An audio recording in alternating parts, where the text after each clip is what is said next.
All right, Divine Femme. So, usually what I do, like, on a Saturday night, I don't have anybody come over to, you know, hang out with me. Anyway, getting back to loving on yourself. So, some really important things while you're in journey is to know that I'm a sexy motherfucker. Like, I want you to tell yourself that. This is part of the healing journey. This is part of the recovery after ascension.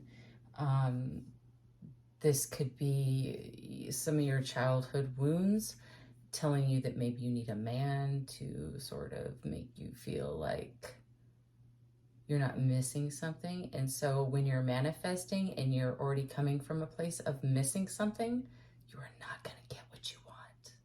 Just saying. So let's start over. Just like the ascension process did with you at once upon a time. It literally made you burn your fucking life to the ground. You gave up everything. So I want you to start learning how to work your yin and your yang in your body, the darkness and the light. I want you to work it all together and start really making your magic happen for you. Remember, the magic is within. Everything that we need is from within already. And you can't expect somebody else to show up for you that you can't show up for yourselves on. So let's start there too. So some of the things that I learned by being a psychologist to people, and let's just get real, nightclubs. So I heard all kinds of stuff. So not only was I working with damaged women, but I was also working with damaged men who were coming in and looking for something that they weren't getting at home or getting from themselves, really, honestly. Isn't that why most men go to strip clubs? So I would like to take some of that experience that I learned in that period of time and just sort of like be able to introduce that into a way that helps people heal. It helps people love themselves more. I'm not utilizing our sexual nature or our sexual bodies to grab the attention of other men. I'm coming from a place of self-love. I'm coming from a place of, this is the part of the journey that you should be in right now if you're not in it yet. I don't give a fuck what you have to say. I don't give a fuck what you think about me. Okay? I'm here to help people heal, and no closed mouth bird gets fed, right? I mean, let's just get real. So I apologize for my frankness. I know that sometimes messes with people's vibe, if you cuss or whatever, but I just want you to understand where I'm coming from. And I feel that it gives it a certain authority in the voice, and it gives a certain meaning that you really fucking mean business when you say this. Like, I don't give a fuck what you think about me. I'm not here to please you. I'm here to please me. Okay, myself, me. I mean, not that I can't be about someone else, but I'm talking about right now, date night with yourself. This is what I want you to do, is give yourself self-love. I want you to do your hair. I want you to do your makeup. I want you to take a spiritual bath. I want you to cleanse yourself, your body. I want you to repaint your toes. I want you to put on your favorite, super coconutty, whatever. Just lather yourself up and become a slippery beast if that's what you like. Because maybe some guy wouldn't like a slippery beast in bed. He might think you're really sweaty or gross. I don't know. At this point, I just feel like it's been so long anyway that I don't really know that I know what to do. But I do know what to do with myself.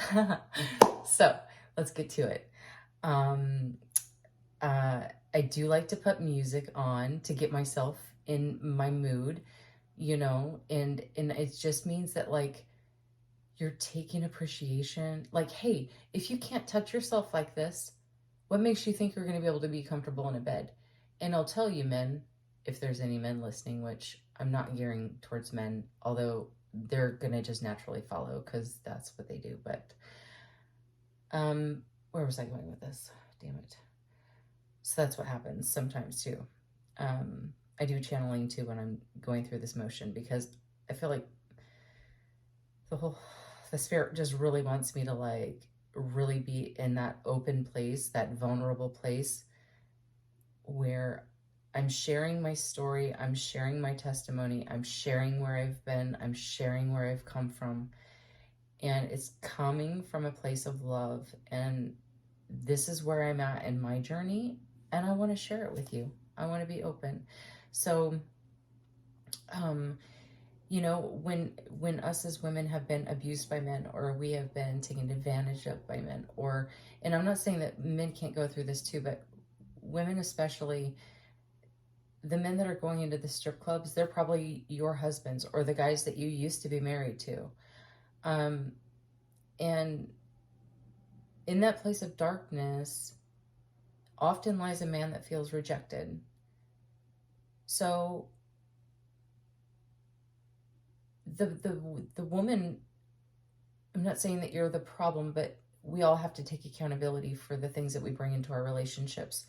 And I don't want this one thing to hang you up from the journey that's meant for you and your soulmate, or however you view your special person, your twin flame, your whatever. Everybody wants to put a label on something. That person that makes your soul tick, yeah, that person. When he comes in, I want you to have a confidence in yourself, your body, and your soul that you don't bring those things into the next relationship with you. I've helped many people heal this way, and I think it's a very therapeutic way of healing, as well as some other ways that I've used, but we won't go into those right now because that's a whole nother series, but we'll go into that later.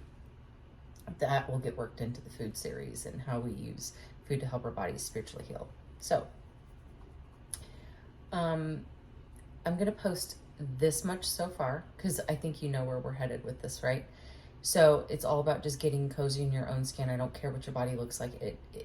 That's circumstance. That matters fucking nothing.